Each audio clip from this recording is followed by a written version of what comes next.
Grenada, Grenada, the black man, thank you. Grenada, you teach me the biggest lesson. And who alone from them, I am sorry. But listen to the lessons Grenadian teach me. The capital social or communism is the same content all of them on. And from the time you team up with them, like Grenada, you start on the losing end. My friend, to stay away from them is them is confusion. You must have a nuclear weapon. Just to hold on to your reason. One is with a gun telling you to vote. One saying no vote with a bomb at your throat. They're saving all the arms and ammo for me and telling the food for the enemy. But to stay away from everything. All everything is just it's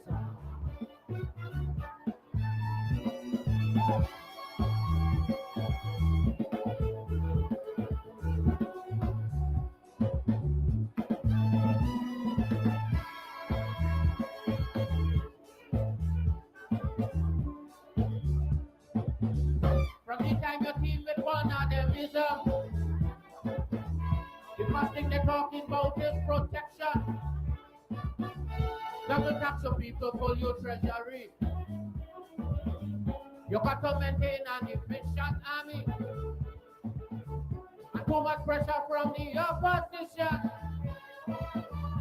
They could always rent to a whole battalion. And when you get the nexism out the way, how much life it costs you could never see. No way. To stay away from them is all them is confusion. You must have a nuclear weapon. Just to hold on to your reason. Rescue mission to help Grenadians. Rescue mission to Afghanistan. Rescue mission going the world over. And no rescue mission to South Africa. But to stay away from them is hey! All everything is just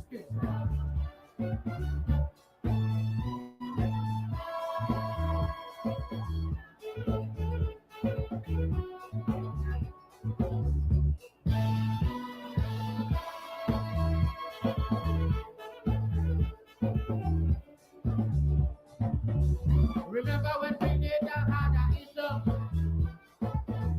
that everybody say was mongoose oppression. The other years I'm just take up some guns and had the whole mongoose back on the run. 4 years later the thing turned back wrong. It's the same mongoose doctrine preaching in tongue. And Grenadians suffering evermore. All the taxpayers' money going for war and go war and go war. To stay away from the visa. All the visa is confusion. You must have a nuclear weapon. Just to hold on to your visa. They say how to keep first on politics. Every 4 years they boycotted Olympics. And while we are arguing about who good and who bad, them go down the space and they change the flag. Stay away from them is all them is just the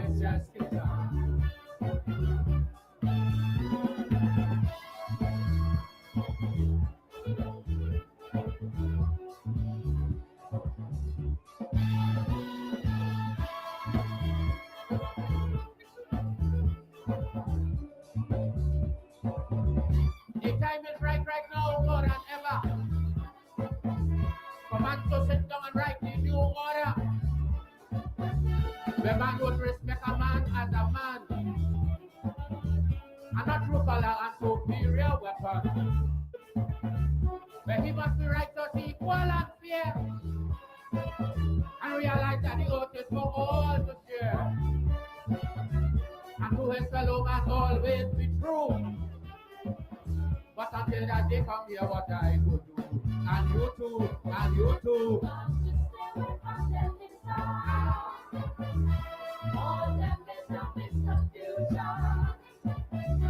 You must have a nuclear weapon.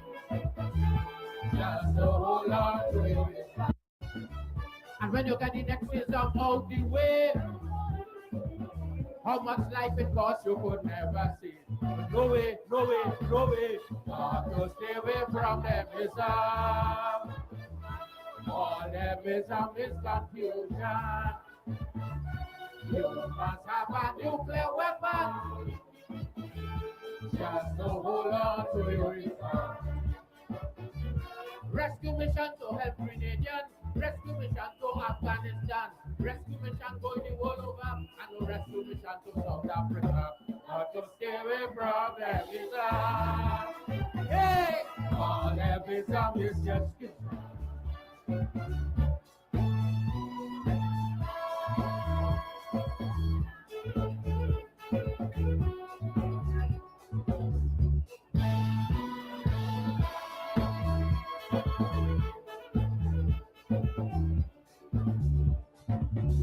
remember when Grenada had an issue that everybody say was wrong, who's oppression. The other years I'm just take up some guns and had the whole mongoose back on the run. 4 years later the thing turned back wrong. It's the same mongoose doctrine preaching in tongue. And Grenadians suffering evermore. All the taxpayers' money going for war, and go war, and go war. So stay away from them is all them is confusion. You must have a nuclear weapon. Just to hold on to your they say how to keep cut on politics. Every 4 years they boycotted Olympics. And while we are arguing about who good and who bad, them go down in space and they change the flag. Stay away from them is all them is just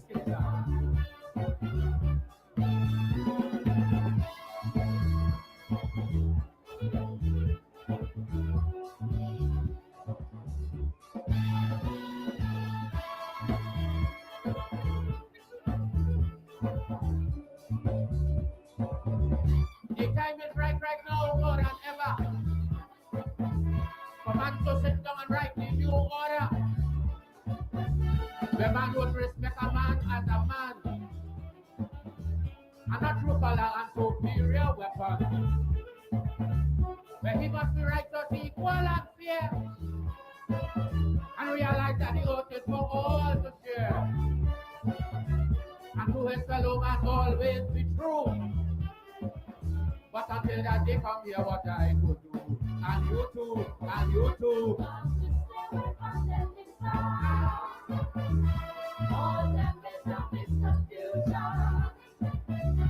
You must have a nuclear weapon.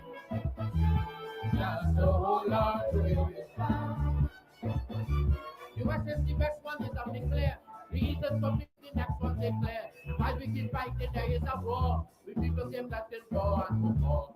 So stay away from them, is all them is justice.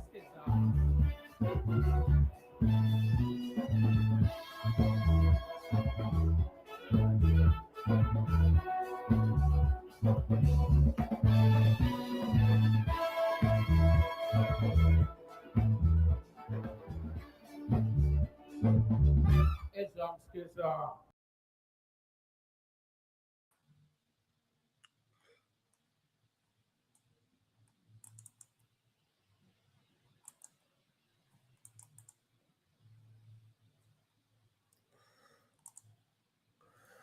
Oh, yes, good evening to you and welcome to Politics 101. Black Stallion, Dr. Leroy Calise there, chronicling a piece of Caribbean history, world history. The lessons of the Grenadian Revolution is to stay away from them ism because them isms is sheer schisms. And if you want to hold on to an ism, you have to have a nuclear weapon. Deep. My students always ask me, Dr. Hines, it's not politics. He's singing and you all partying to the politics. And then I have to explain the conversation between the singer and the audience, because the audience understands what he's saying because they live it. They lived through 1979 and 1979 and 1983. And they knew about the time in our Caribbean when there were isms and schisms. Some of us were socialists and others were capitalists and conservative, and all the isms, socialism and capitalism and so forth. And the lesson from the artist is that we are too small to make isms the official ideology. Black Stalin himself was a serious socialist, so he's not saying that we should not hold on, but he said, when you take your ism on the world stage, you better have a nuclear weapon to defend your ism. Grenada adopted socialism, and America walked in, and that was it. Grenada could not defend its ism. And that is why, sisters and brothers, I've been calling for Guyana and the countries in the rest of the Caribbean to stay out of taking sides on what has happened in Venezuela. Stay. Do not take the American side. Do not take Maduro on the Venezuelan side. Let the civil society people in the country, let the socialists, let the left-wing people, let them carry the anti-imperialist thing. Let individual groups in the society do that. But as a nation, we can't afford to take sides because we don't have nuclear weapons. After decades of ideology, I've come to that conclusion. The Black Stalin lesson there. That's why I think Guyana on the Venezuelan issue, the America-Venezuelan issue, should take a neutral position. As a nation, if the government can take America's side if it wants to. But the nation, and I'm making a distinction here between government and nation. The nation is all of us, all the parties that are represented in the National Assembly and outside. That's the nation. And as a nation, we don't have a nuclear weapon. And so we can't take certain positions. We got to learn. I'm not saying that those who are pro-Maduroist, those who are pro-American can't take their position. They can. That's what civil society is about. It is the space for people to organize outside of the state. That's what civil society is. And in that space, we can express our anti-imperialism. We can express our nationalist, whatever we want to call it. But here it is. We're in the face of this new world order that the United States and Russia and China are pursuing. That's what is happening. It's not Venezuela. It's a worldwide phenomenon, a new world order that is being laid down. And maybe the new world order is a new world order where you walk into another country and kidnap its leader and take it away. That's the formation of the new world order. Guyana has no leverage to stop that. Absolutely none. And we have to be wide-eyed. We have to survive this because this is happening in our neighborhood, next door to us. We got to survive it. And we're not going to survive it by saying Maduro was right or the American was right. Because the Venezuelans are still there. They can still lob some bombs and so on over the border at us. if they get angry at the US, there could still be a civil war in Venezuela that is going to last even after the Americans left. Whether it be Iraq or Afghanistan, the Americans went in and, after their story, civil war. And we could face a civil war next door to us. You know what that means to Guyana? So we got to be smart. Stay away from them isms, because them isms is schisms. And if you're holding on to an ism, you got to get a nuclear weapon. Good evening to you and welcome to Politics 101, a new week, Monday. We have Mr. GHK Lall here. And GHK, as usual, has been writing away, speaking away, saying things, helping us to make sense of our situation, interpreting, asking questions.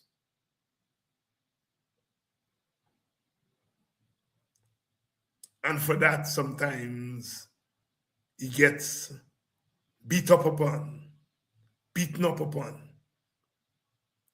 And in some instances, he has been heralded as someone who forces us to look at ourselves a second time and a third time and a fourth time. One of his most recent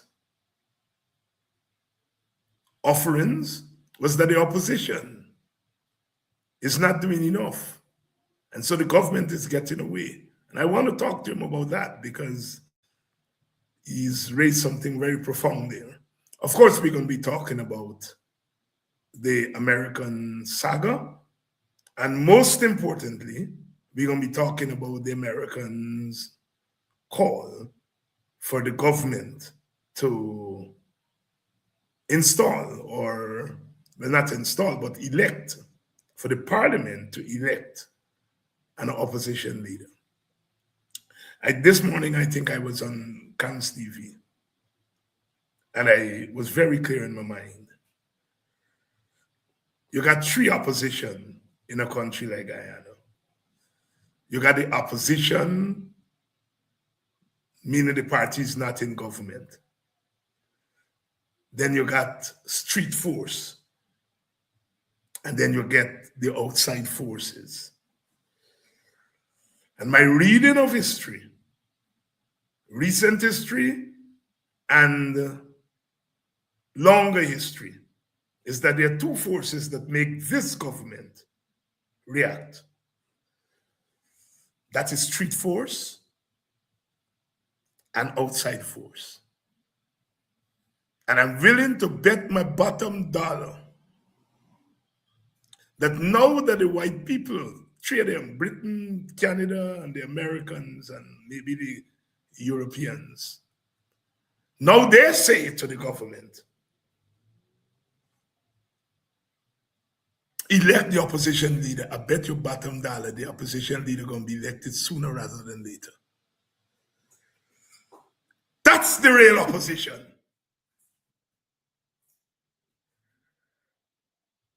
They can make it happen because they have the clout to make it happen. They have the leverage to make it happen. Internally, Desmond Hoyt was able to put thousands of people on the streets every day in 1997, call the PPP to the table, the Ordmanston Accord, the St. Lucia Accord.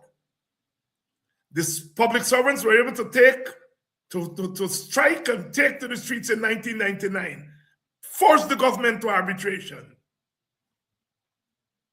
The teachers last year took to the streets. They cut the government in the end, but at least they got the government to come to the table. Two opposition in Guyana. When you're on the street and the white man. Sometimes you always say I'm too rough into me, put things over. But I put in it, as we would say in the village, I put in it black. So we're going to talk about that tonight with GHK.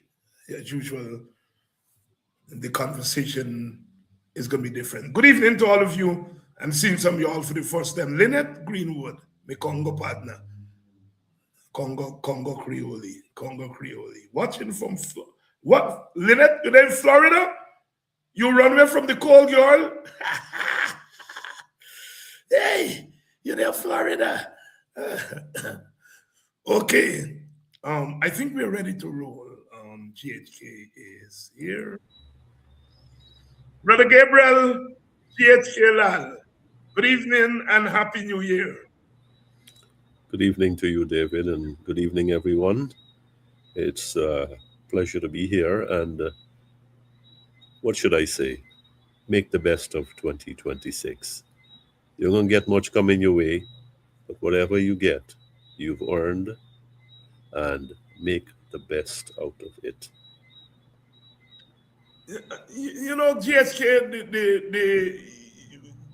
of your recent writings, the one that has been making the wrongs, certainly where I have been reading, is your recent position that the opposition is not staying on the government as much as it should, and the government is getting away with a lot.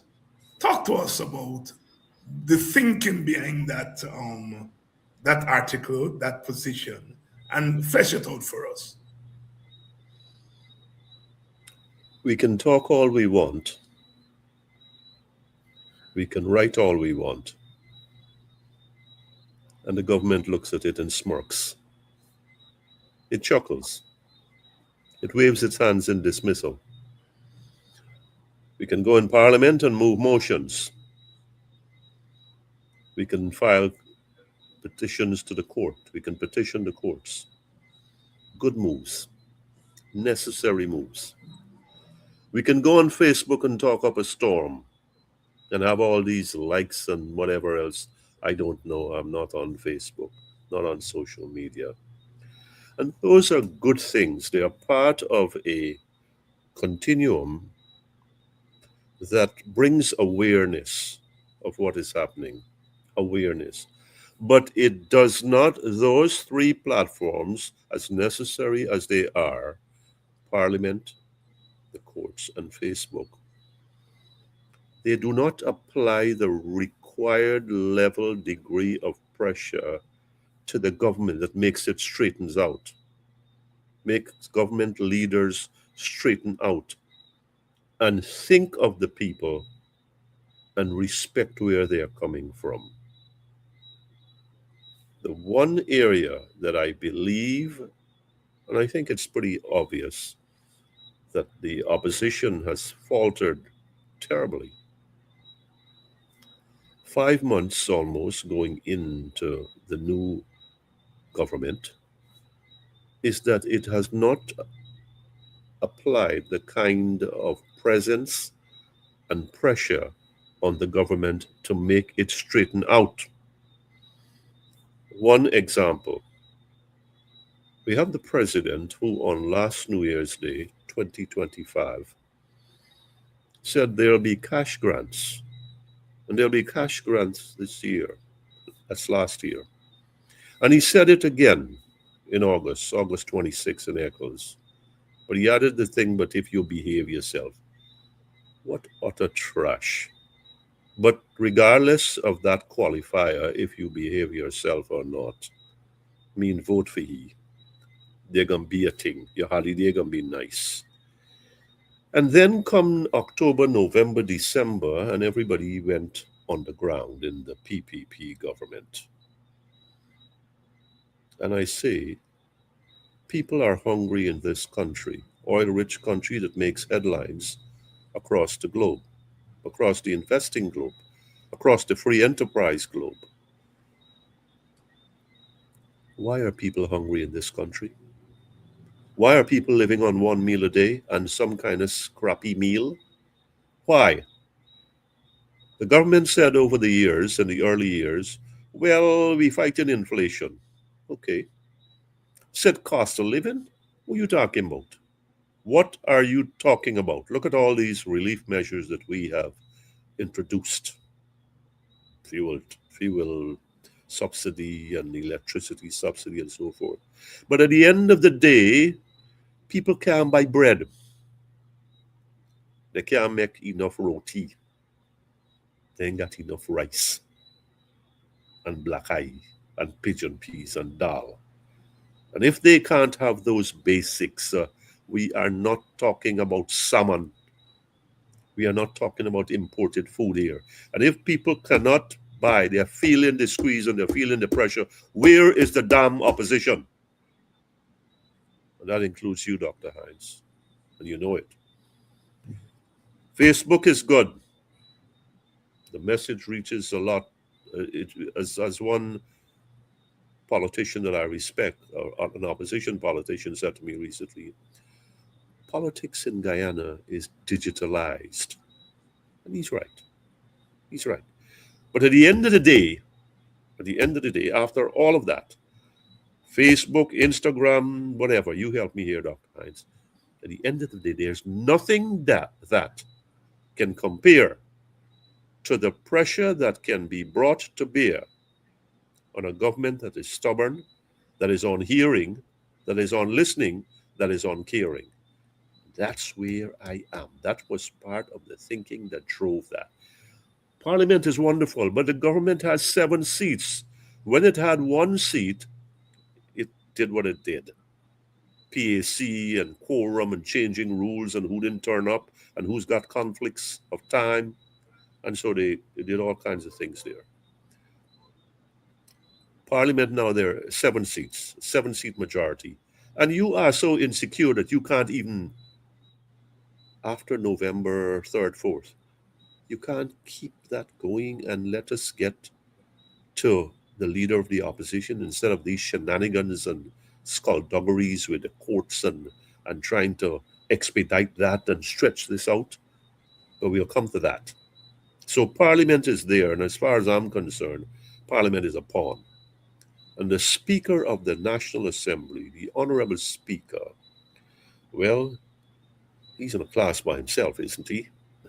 In terms of moving things along. As I said in a writing, and this is again for your edification, Dr. Hines, and your colleagues and your comrades.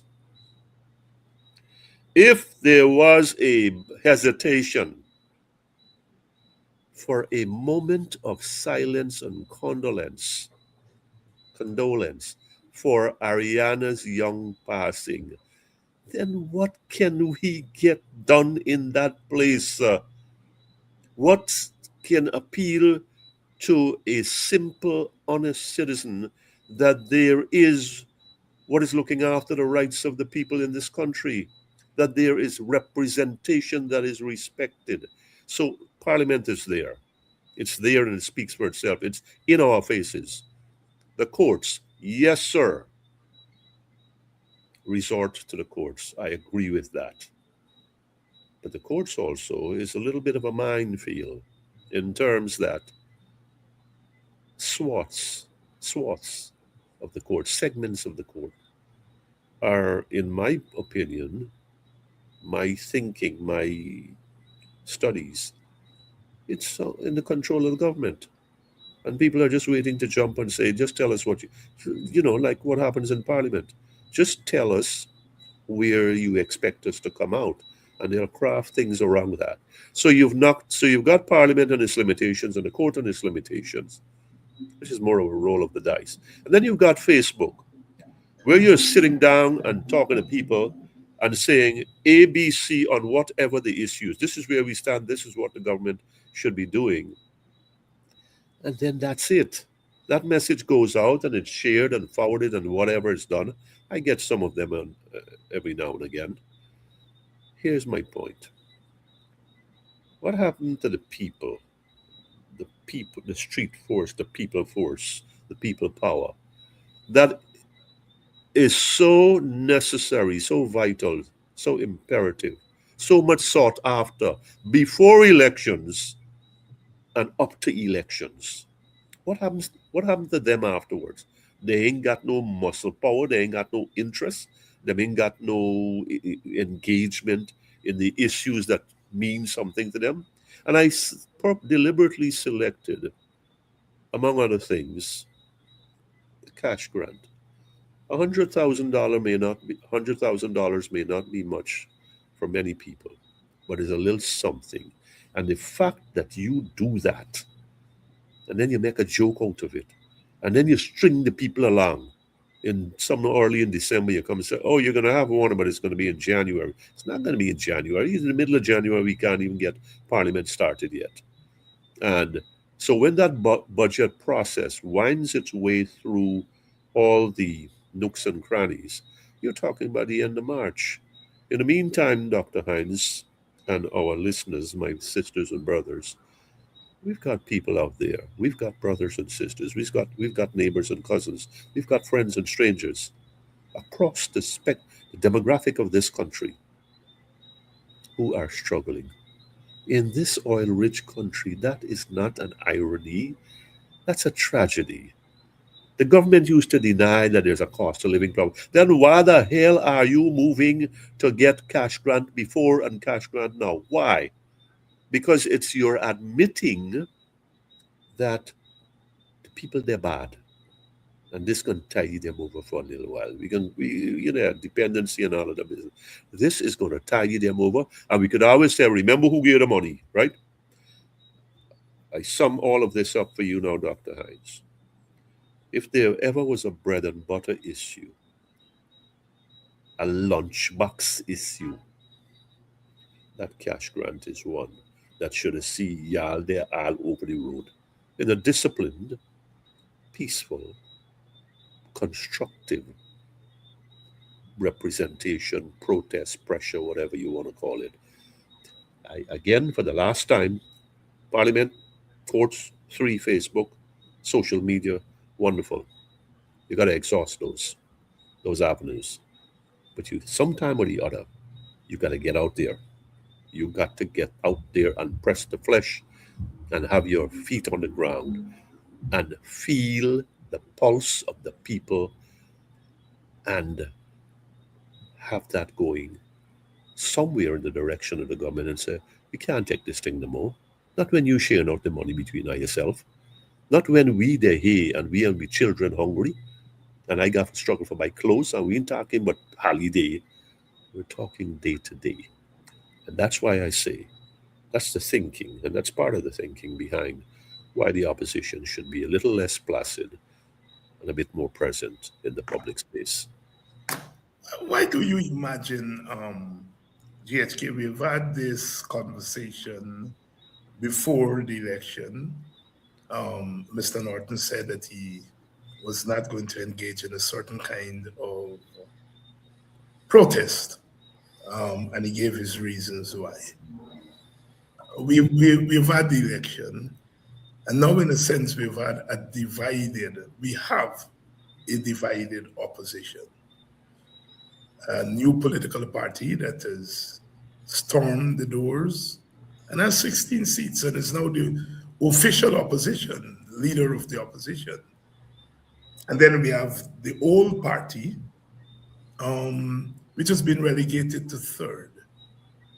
And so, in a sense, what we have is a divided opposition. Same constituency, but divided between two parties. Two parties which I think, for obvious reasons, have not found a way to work together. Do you think that the logic of where the elections have taken us, that is, to a point of a divided opposition, two opposition parties that are not working together and don't seem to be given any hint that they will work together in the near future, how does that affect the opposition to the government that you are saying that is lacking? And I agree with you, that is lacking. Clearly, the former, if I may say, the former main opposition that was government for a while, up to 5 years ago, is struggling with what struck it in September. First of all, I think I said it in the last program, I don't think that the opposition The lead opposition did enough to appeal to the people. I said to you, I think right here again, or I said to others, strangers that I've never met but I've done some sort of commerce with them, have called and said, what going on there?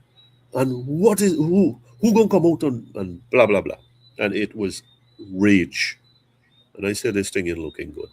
So now up you comes the Win group and it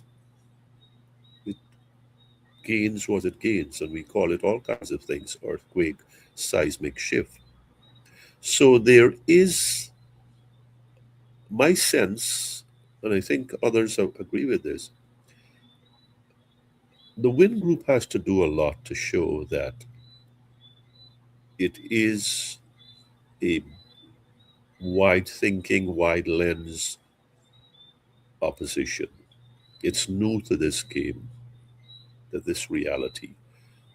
And therefore, it really should be taking some steps to reach out.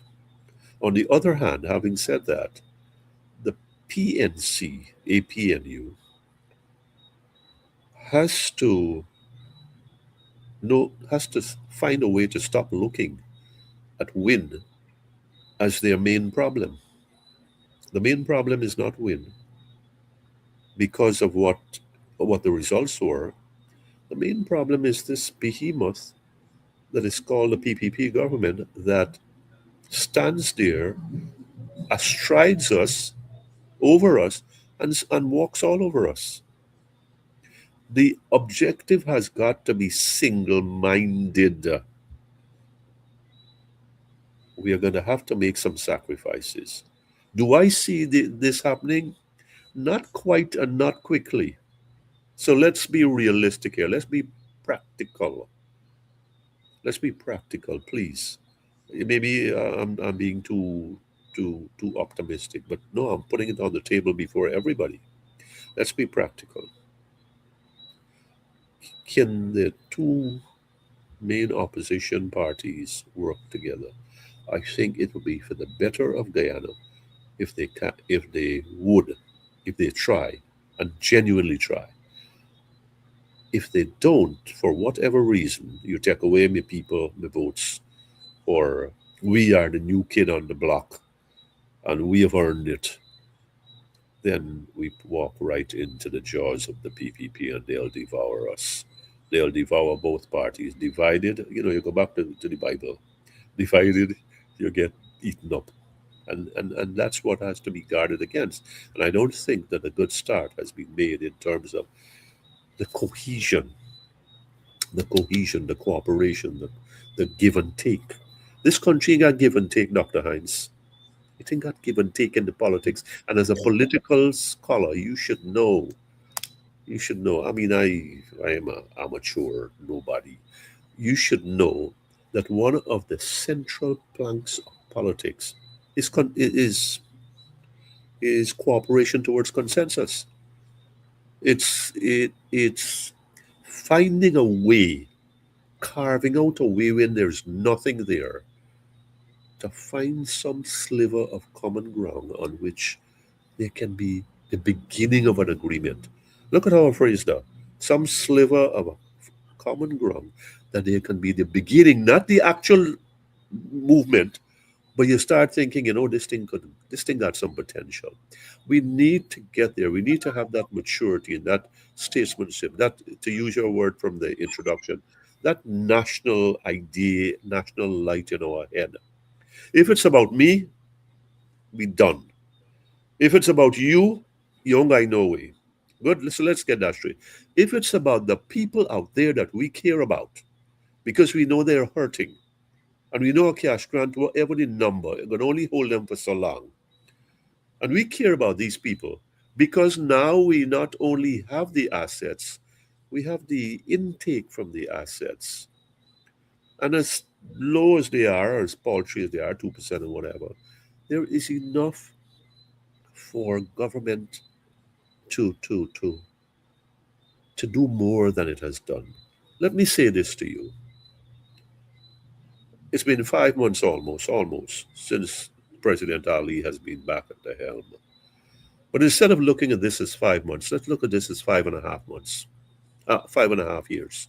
5 years, 5 months. 5 years had gone before. He had an opportunity to shape and orient government in a different direction. But how can you do that when the defining components of government and of leadership in the PPP has been where corruption is religion, secrecy is culture, and slander is the mission statement? How do you get through, and how do you get by, and how do you get over those when you should have oriented along a certain way? We can left the thing behind. We are going. You talk about one Guyana, and yet there has been policies, words, postures that are as divisive as hell, and you still talk about one Guyana. When you get people on your side that look like you, Dr. Hines, on the PPP side, is somebody who got some dark secret or somebody who get by over, right? Of course, there are a few genuine people who might say, look, the thing there, you know. But where the president and the government had an opportunity that we will get past the politics of the past 60, 70 years, the orientation I'm talking about, where, look, we have got a system that has not rewarded, has been fair to all citizens. And we are going to change that. You got to, and I kind of free associating here. You got a one budget, 2020, 21, infrastructure, 22, infrastructure, the bulk of the money, so much money left for the people, the masses, the multitude. You must have learned something from that when people crying out and saying, we did bad, we hurting. And you still go down that road, and I guarantee you this budget will have that same structure almost, where the big money, the big fraction is with infrastructure, public works, and some 10% or 15% of the budget, and most likely another record budget, despite pessimism about oil prices, despite developments in Venezuela that could add to the market supply. I mean, that's a couple of years away. But you did not seize the opportunity. So we go back. This is where the opposition has to say, well, what are we going to do about this? We are going to keep going the same way we have always been. The government is worse than before. It keeps going down that road. And when people like me talk, they bring out the swords and the sledgehammers. And I say to them, I'm not going to deal with you. I'm going to speak to the president, Ali, the vice president, Jagdeo, and the attorney general, Anil Nandalal. And I'm going to say to them, well, be worried with you people. I worry with you. And every time they come down, I am going to come after you and expose you and show the world where you are and how weak you are and how much you're into double talking. I feel that the opposition has been given enough issues by the government, especially with its budgetary allocations. The slush funds, what goes into the office of the president. But the bigger picture is that we are hearing 40%. So the government locked down the numbers, locked down the reports and the stats. And so now you hear ECLAC saying so much. You hear some sort of other study saying so. So it 40%, 50%, 65, 58%, 65%. It is not 10%. And that is a burning enough issue, Dr. Hines, that I think that the opposition has to say, look, we get 100,000 people. You get what, 70-something thousand people. Somewhere along the line, we should be able to get 500 people for a start out there. 500 people. To be able to have that core and a disciplined, purposeful, visionary and pressuring group, and from which people can say, well, look, we doing this for we doing this for you. And so you can sit at home and you can watch and applaud. That's not good enough because this involves you and your picnito, right? When we get that emotional bonding, when we can speak to the people and make that connection to them and say, this is your story. This is your struggle. This is not David Hines' struggle or GHK Lall sit down somewhere and writing or going out on a picket line every now and again. No, no, no, no, no. This is your thing. This will be powered by you. We will do the necessaries to get us together, mobilize, organize, and in, however. But at the end of the day, if you keep sitting down, you'll be walked all over. And I think that the opposition, having raised its hand, the two, three opposition, has to say, well, we can't keep going along the same way that we've been doing. We've been too quiet. We've been too civilized. Now, get me straight. I am not calling for any kind of aggressive, hostile setup. That's counterproductive. That's not going to get anybody anywhere. But the government needs to feel the heat. It needs to feel that people are angry, people are hungry, and people are troubled as to how the slices of the pie are being shared out. And when you promise me, you set me up for a cash grant, and then you turn around and laugh at me and make jokes, that's unacceptable. And I think that's where the opposition has something that is priceless. The government has gifted it that. So it's inexcusable and unpardonable, Dr. Hines, from my perspective, that the opposition has been so complacent. You've heard it here from GHK Lall, and he has laid it out quite a mouthful there. Really, an assessment of where the government has been these past 5 months, how the opposition has reacted to the government of the day. And of course, GHK, this leads me to my next question. When we scheduled this show for tonight, and we talked about the issues that we want to deal with, we did not have on our list the fact that the ABC countries, the ambassadors, were going to call on the government to make sure that there is election for an opposition leader in parliament. Lo and behold, they have done so. First of all, um, your perspective on what I see as the deliberate dilly-dallying on the part of the government in naming the opposition leader, thus exposing a structural and a political problem. The structural problem is that the executive still controls the legislature, which is an abomination. Hmm. And secondly, that even if that is so, the government is prepared to use that in the most obscene political way to have its way. Um, has the time come for us to change that arrangement and give the National Assembly much more autonomy to determine its own business?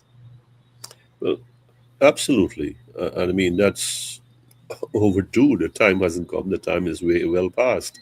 And but again, let's be realistic here. The prospects of that happening, the PPP or even the PNC has not been noted for relinquishing 1 inch of territory once it's got the reins of power in its hands.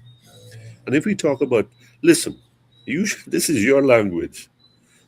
Unless we have reform, we set ourselves up for revolution.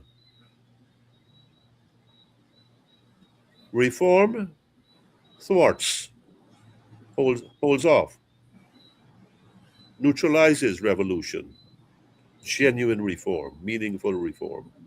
So, yes, I agree with you wholly, fully, that that Parliament.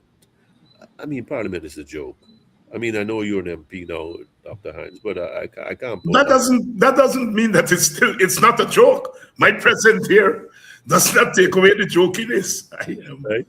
I mean, it's to me, we got 7 seats now. Notice I said we, so we ain't even got to talk to you. Yeah, that's right. We got to talk to you. You could stay away. You could protest. You could shout from Facebook. Well, we've got that, and you know, look, we had what was called a peaceful election. I'll stop there. Right. Let me stop there. Right, that's safe. I could agree with that one. So why did we create the parliamentary tension? Huh?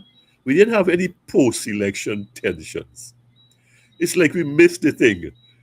So we go and create tension now with the election of the leader of the opposition and parliament just hanging around. It opened after the 4 months, so the constitution allow, I think it was November 3rd, they max out the thing. I would think that after such a mandate, you would be so supremely confident that you wouldn't even use the 4 months. 1 month, October, from the time of the results, in 4 weeks' time, we will have parliament being convened and blah, blah, blah. You stretch the thing out because come October, you get charges against whoever and whoever, right?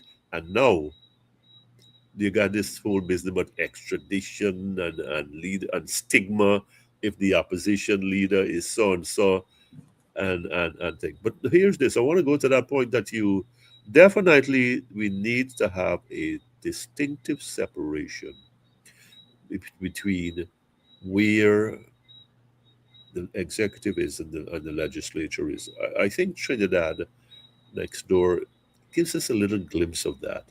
But I particularly like the American system. Yes, yes, yes. I mean, that's the model. I particularly like that. And look now, in the first year of Donald Trump's presidency, at the beginning, everybody lined up. And you notice there's some breakaway now. 5 senators, Venezuela, the Jerome Powell business, the Fed chair. Like, where you going with the thing, man? What's wrong with you? The independence of the Federal Reserve is precious. Don't go there. A man named Tillis, a senator named Tills or Tillis, he said, I'm going to block your any nomination you come up here with. Don't do this thing. Some others have been a little bit less aggressive.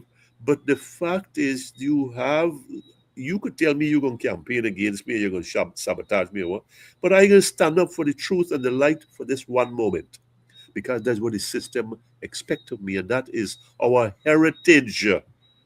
Dr. Hines, we don't have that kind of heritage here. So as to get there, it's going to take a lot of effort here. Now, the foreign contingent, diplomatic corps, September, October, November. All right, government utilizing the Constitution. How much time they had and the Parliament. They might open the Parliament and shut it down. It's like, what's wrong with you? And then we hear the clerk says, oh, good man, there's procedures. And so not the president. And Article 184 is clear. The Speaker of the House got first in it thing. Correct me if I'm wrong here. You're So quite correct. you got to get the ball rolling here.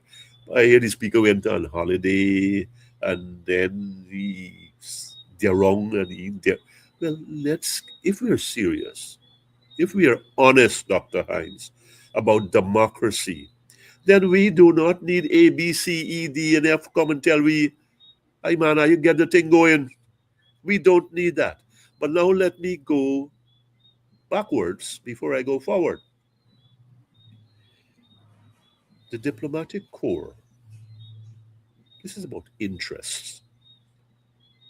The PPP government has made sure, you said in your introduction about leverage and nuclear.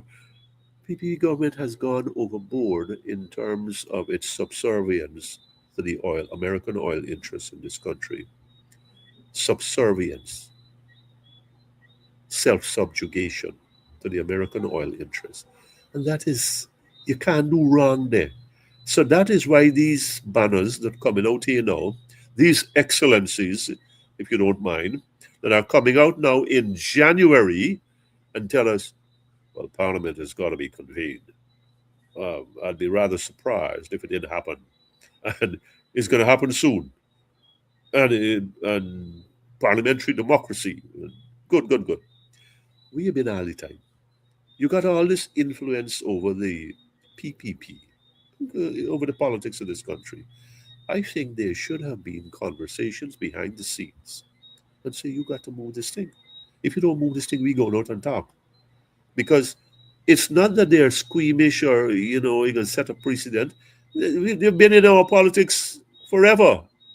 And they, they've not been shy about it. So now they come out. And like you said earlier, the thing that happened, it ain't gonna happen. Look, what's today? Monday? Yes. I know how the people can take out shame out its face and said it's not responding it's not in response to the stimulus of the diplomatic stimulus. He said, no, no, no. We had this in mind all the time, right? The people come out and say, um, it's going to happen. But this is my problem as a colored man. This is my problem as a black man. Because I'll be black. Once you're white, you're black. As a thinking man, as a reasonable man, as a civilized man. We need these people to come and tell we forget we parliamentary business in order. Yes, I hear about extradition, and I understand that has to roll out, and it's got its process. But now I hear the talk about expediting the extradition hearing or dates or whatever. So one you're stretching out this side here, and the next thing you're bringing forward this extradition thing. What kind of dirty game is that? And I mean a blatant game too, a blatant foul after foul. So when the diplomatic corps comes out, last of all, A and C, look at this orchestration. The first banner, the first man that came out, the first diplomat, the EU ambassador, Luca Pierantoni, right? Antonini. I say here, ting the hey. Somebody gonna follow he. Next up, the British. Then Sunday morning, I open the paper. A and C, Mr. Seguin, I think, and Ambassador Therio, Nicole D. Therio. Then hear this. You can bet, as you say, a bottom dollar. I betted the first one. I can left the rest to you. That when the Yankee lady talk, the That's it. story done. Yeah. This whole parliamentary business and disputations and controversies and delays, that will be resolved very quickly. So now the PPP can take shame out of it and say, no, no, no, that has nothing to do with with the decision for Parliament to get moving. This is, so here, why do we need in a national sovereignty democracy where national self-determination is supposed to be prized? Why do we need the white people to keep holding we blasted hand and showing we the way and crossing the road with we? Oh, they help you with the election. They gotta help you with parliament, man. Come on, come on, come on. So this why did it have to come to this? I'm embarrassed. I'll tell you, I am embarrassed that it had to come. The week I got 7 seats. What the hell I frightening you for? What could you why am I scared? Take your time with the extradition, good or bad, positive, negative. And we are going to go about this business here. We are going to decide on, Mr. Speaker. Okay, we give the green light. Call the people. I go the land. Well, we done every the proposition is ready. The PNC and winning fighting. right? Will say, no, no, no, we got 12 and you got 16 or whatever it is, and you can't be. We got be. The thing done settle, but so it's become a farce. We've become another, we have given the world something else to laugh at we. And now what here you got two white women, two white men coming out and say, hey man, are you come to your senses now?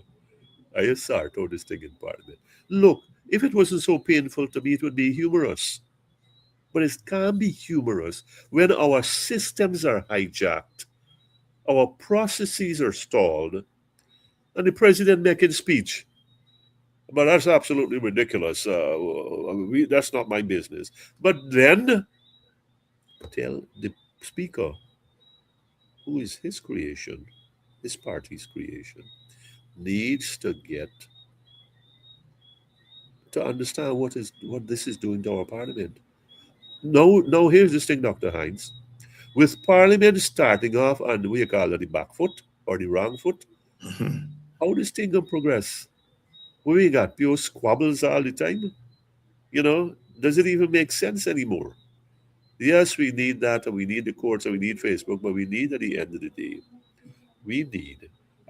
That's another story. We talk about cost of living and bread and butter and cash grant. If my people, 109,000 of them, and in this case we talk about women, are so disrespected, and that has to include the APNU votes, are so disrespected that you say you lack off parliament and you shut down the leader of the opposition and you gonna come back when you ready for do you business. I think that calls for some sort of energy that is visible, and if it's visible, it's palpable. That that says something. And again, I gone back to the road.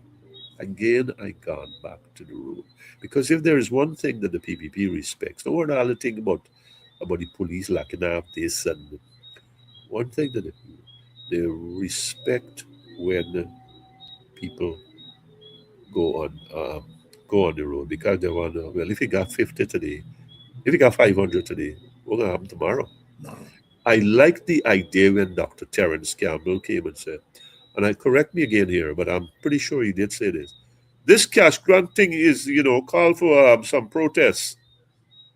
As to why it never progressed beyond that, I think that goes back internally.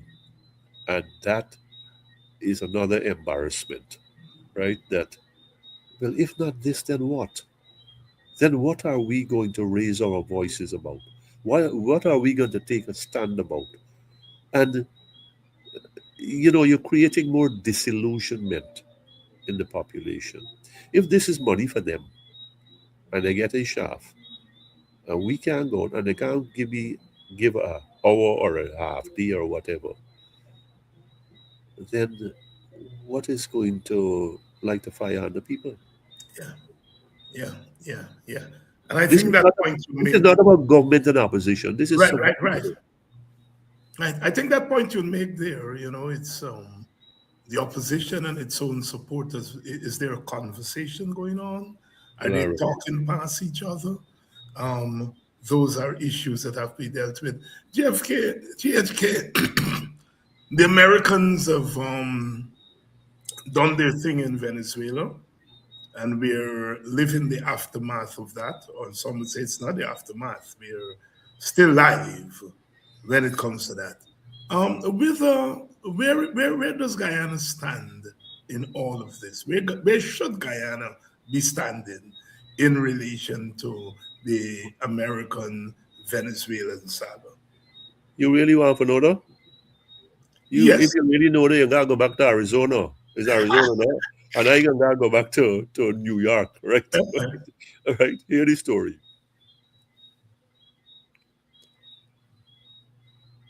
Guyana had an opportunity to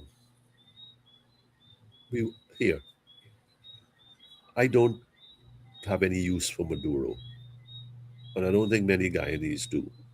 Whether they're for the PPP, against this, whatever. Whether they live in New York or they live in a. But let's understand this. Maduro is removed And Guyana is now seen as an aid and a better. An aid and a better without lifting a finger. Because there is a word. Because the president hasn't said a proper word when it was necessary. Right? Here's this. So you move Maduro and his wife, and you got a million other Maduros there that we don't know. A million mini Maduros, right? Those people talking about armed militias. We are going to guard our, what you call them, patrimony and fatherland and so on and so forth. I don't care what part of Venezuela that occur. The Americans, they say, Trump said, you run the country, we going to run the isle. The isle is the crown jewel, as broke up as it is. So I don't know how any true Venezuelan patriot in 28.5 million people, I think 8 million gone, right? In 20 million people, can sit down and say, well, yeah, you come and run the isle. You come and run the isle and we go work for you. I don't see how, forget about Iraq and Afghan. This is right here to we. There has to, if there's a civil war in Venezuela, if there is insurgency in Venezuela, you can tell me nothing can come over the border. Eh?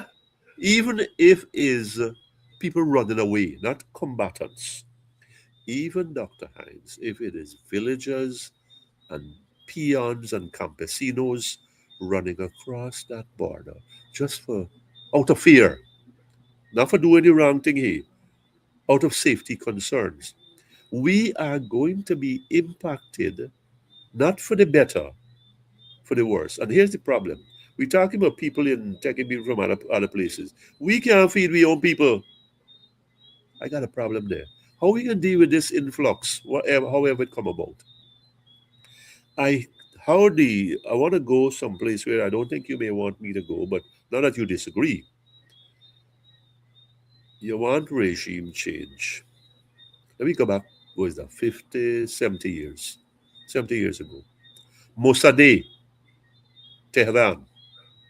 You movie out with Kermit Roosevelt and the CIA, but you pretend it's not you thing, right? In other words, it was covert.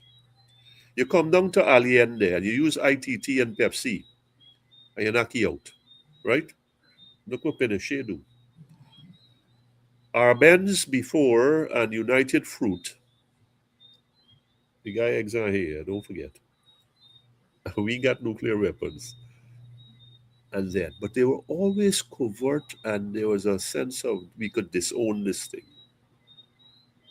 You come down to Venezuela, regime change, 2026, when we're talking about human rights. And you are an American and I am an American by naturalization. I take it. So here's this thing. This is not about taking a side. This is about the democracy we talk about and the rights of man and international law. These are the things we talk about, and they mustn't apply when it's convenient to us and comfortable to us. It's apply in tough circumstances. And so you go there and brazenly, overtly take out the man. You take out the man. And we people here, Dr. Ali, Dr. Nandalal, yes, Dr. Nandalal, Professor Nandalal, he, rule of law and international law, and he can't say one word. None of the two of them can say a proper word. It's, well, they can't denounce. They're too hard. They got left for me and you. So, we beg to differ on this development. It's not in keeping with the norms of international law. Right? They put on their best voice and all them kind of thing. But even that they can't do. We are so slavishly attached to what we have sold ourselves. And I've made this point, Dr. Hines. If we can talk about international law and democratic processes and regime change and whatever in Venezuela in a muted tone, then how can we approach Exxon and Alistair Routledge and say, give me 0.5% more? We can't do that because we ain't got the guts or we ain't got the stones. Can I say that? Well, I could interpret it 6 ways, right? So we don't have that. So somebody got to tell me why. So here's the story. Here was an opportunity for Guyana to say, look, this is how we just operate. This is how we, and this is where Barnum was a master. He can get sucked into the thing because we get sucked in so far in that, or we are inseparable without firing one shot, without making one pro statement. We are sucked in, and in the eyes of Venezuelans, we are co-conspirators. We are collaborators because this is the impression, this is the conviction that the PPP government has conveyed. And it is to our detriment. And remember, I'm telling you this in January 2026. This is going to come back to haunt us. We saw from the gas station bombing, we got to bring these mosaics together, these pieces. The people got moles here. Because Maduro gone and wherever Gainan over there, it didn't mean they ain't got bombs. It didn't mean they don't have strategic, they don't have understanding of our weak points. It doesn't mean that they don't know any more of our strengths and our weaknesses. Come on. So I think we set ourselves up in a very, very poor way. We're not thinking this thing through. You said before, they go in Iraq and they left Iraq. Go in, and look at the left. They go in Afghanistan, they left Afghanistan. And when you go there, there's turmoil post. There's resistance, and then there's turmoil. Who work with the people, who betray the people, who sell out, and it's never ending. Because we are so close to Venezuela, I am concerned that that could spill over here. Even if it, in the best case scenario, it is for in search of opportunity and social necessity. We can't look after we own. We cannot look after our own. I see the census results come out today. Well, the preliminary. After 3 years, we got a preliminary, right? So I don't know what got to be fixed so long, right? But regardless, and I see some numbers where we don't undocumented uh, immigrants and so on. How much of them we got? We don't even know that. We don't. If we don't know that, then what do we know? And so, what threats do these folks harbor? You're a migrant. I'm a migrant. I am open minded to migrant. I know how people have been very, very kind to me. White people have been kind to me. Black Americans have been kind to me. So I don't forget these things. So what I'm saying, uh, Venezuelans are here and I look upon them as brothers and sisters. But the fact is, when you got hostilities over there because of on been what has happened there, and nothing in dying away soon, right? It is not dying away soon because I saw a report today where it's alleging that the CIA compromised people in Caracas. Oh, That's not going to be a low level thing. So now people they're pitted against one another. They're pitted against one another now. So however this plays out, it is menacing to this country. And whichever government is in place, whoever the leader, and however we say, well, we got to be border secure. I mean, I think we're whistling into the wind here. We It's short sighted. It's short sighted that we right away come down here and you know, we come down and say, well, democratic norms, reconstruction of democratic norms. Why you even going there? We need to be saying, look, this is concerning because this could be inimical to our interests. This could be this is wrong. Aubrey Norton made a very, very solid point. He said, we are vulnerable and we know we're vulnerable. The people know we're vulnerable. That's one point. Here's the bigger point he made that I really like. He said, we got a case before the International Court of Justice, our Guyana Venezuela border controversy. All right. We depend upon international law, you know. That's what we, am I right? yes, So yes. now When Venezuela say, well, we ain't got no regard for international law if the thing go against we at the ICJ. And the Americans have violated the norms of international law with the action taken there, the unilateral action taken there. And Guyana said, well, we will abstain from commenting about the application of international law. Then what have we got? What hole we dig for ourselves? We are expecting an adjudication from the ICJ that is premised on international law, right? And respect for borders and all them kind of thing, right? The people said from beginning here, if we go against you, we want to hear from you, right? We respect you think. And now we turn around and because we are so dependent on the goodwill of international law, on the provisions of international law, on the rulings based on that, I think we have to walk a much more careful path in what is a very, very delicate situation. We then next door to these people and who want three quarter, was it three quarter we land, two third, three quarter of we taking? And I mean, come on, that is not going away. When the oil done, the Americans gone. Well, of course, that's past we time, right? But in the meantime, what kind of quality of existence will we have, Right. right? I think I get a little tired talking now. I've been talking for the past hour and more. So yeah, that's where I am. GHK Lall tonight, quite a lot here tonight. We have touched on a number of the issues that are animating discussion in the society, in the region, in the hemisphere, in the United States of America. And we have heard GHK. GHK, I can't let you go before without asking you to comment on a video that is being circulated, allegedly bearing the voice of the elder Muhammad, making what many of us see as racially charged statements. And there, as is the case with us here in Guyana, divided opinion on it, meaning whether you're pro win or you're not win.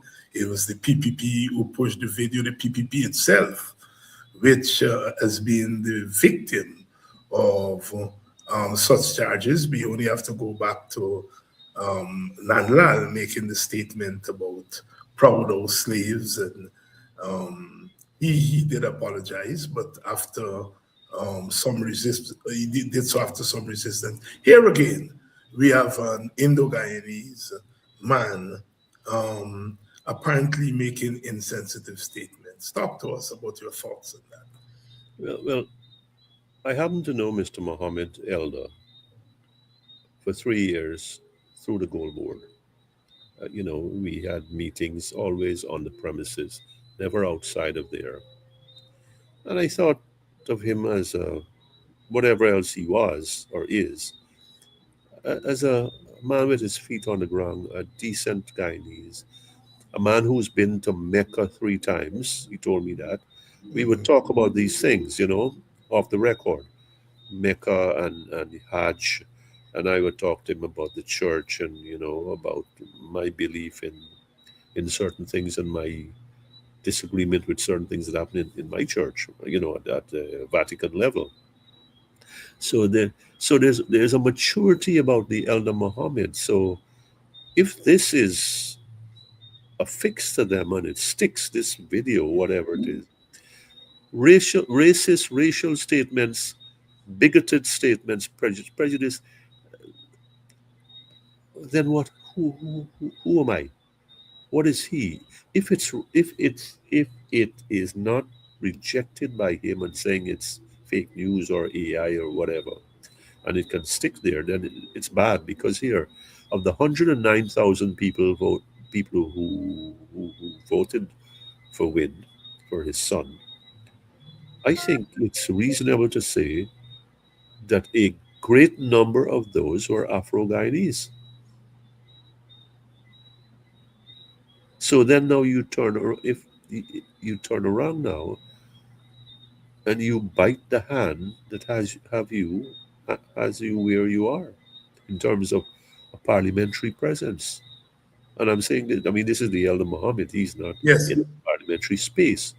But you know, in my book, they are kind of inseparable because of different developments. It's plain wrong. It's plain wrong, and I'm hoping it's fake news, or news that that doesn't that it didn't originate with him, right? In my conversation with him, I've never seen him that way. But then again, that's about as far as I could go. I'm surprised. Nothing shocks me in this country. But for what why would he even go there, knowing knowing recent developments electorally, and where it's got his family, and slip of the tongue that would be inexcusable. It's is it a PPP generated thing? Is that has that come up, Dr. Hines? Well, yes, some of the wind people are saying that, but I've He's not got seen to the come out. Mohammeds rejected totally. Um, You haven't seen that. no, I have not seen any He rejection. has to he has to come out. Yeah. He, not his son. He has to come out, and then the son can say whatever he wants afterwards. But the father, Mr. Nazar Mohammed, my suggestion to him on this program, whoever on the speak, is that he needs to come out and clear the air on this and say, here, don't try the thing with me. That is not me. That doesn't belong to me. That didn't start with me. I have absolutely nothing to do with that. If he did make the statements and he cannot reject them, then that is more than unfortunate. Mhm. That is disastrous. That is ugly. That is that takes us back to where we've always been. And that is unacceptable and unpardonable. GHK Lall, thank you very much. On that note, we have gone past our time, and let's just give you an opportunity for your closing thoughts. We've got a new year. My sisters and brothers, most of you might be overseas. We've got a new budget pending. I do hope that there is this holistic provision that's promised. I have no faith in the president's words. I've lost that. And I'm sorry that I had to reach that stage. I'm hoping that the new budget has provisions that are more balanced in terms of infrastructure and other spending versus social infrastructure spending. It has the skew can't be so far apart. It can't be so tilted. It's got to be closer because people are hurting in this country. Secondly, this Venezuelan matter, America, Venezuela, Guyana, it's triangular. We need to be very, very careful here. We are already sucked in. We're up to our necks here. And so self protection is is key. The last thing I want to say, we go right back to where we started, Dr. Hines. The opposition has to be unlike what it has been in the past 5 months. If the opposition is going to do justice to the expectations of the Guyanese people, particularly disgruntled Guyanese, those who came out, those who voted for the PPP under duress, those who stayed home. The opposition is going to do justice for disgruntled and dissatisfied and disillusioned Guyanese. It's got to start now. We've got to show a visible and viable presence. And there may be some fallout from it, but the PPP respects that kind of presence. And with that, I say good night and best wishes to everyone for 2026.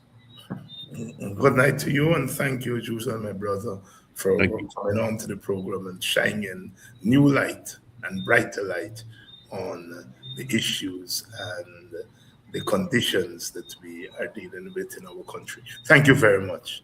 Thank you. Good night. And to you, the audience, again, thank you for staying through with us and really digesting um, a lot of what we have been trying to deal with for the last hour and a half. We're up to it, up to it here in Guyana. It never goes away.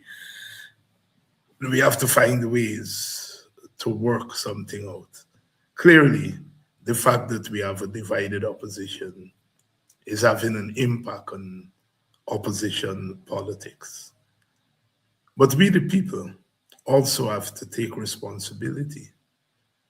The opposition can call demonstrations, but if we, the people, do not go out, if we, the people, do not make our presence felt, then the demonstrations would mean nothing. We have to have a new approach to politics. Clearly, we see that the external forces just whisper and the government will fall in line. For us in Guyana, for us, the ordinary people, whether we whisper, we cry, or we shout, they are not moved. As GHK Lall said, and as I pointed out this morning and tonight, the only thing they understand is the force of the people, united and together in the open space. That's what 2026 must be about. This government had one seat majority and behaved as though it had a two-thirds majority. Now, with a three-seat or four-seat majority, it is behaving as though the entire thing belongs to them. This is a matter for the opposition parties, but also a matter for the voters, those who voted for the opposition, whether you voted for APNU, or WIN, or any of the smaller parties. We're at that point. 2026 cannot be another year of business as usual. But who am I? I'm just one voice, speaking up and speaking up, trying to urge our people that only we can take care of this. And if we don't take care of it, and it is taken care of, it will be taken care of by others.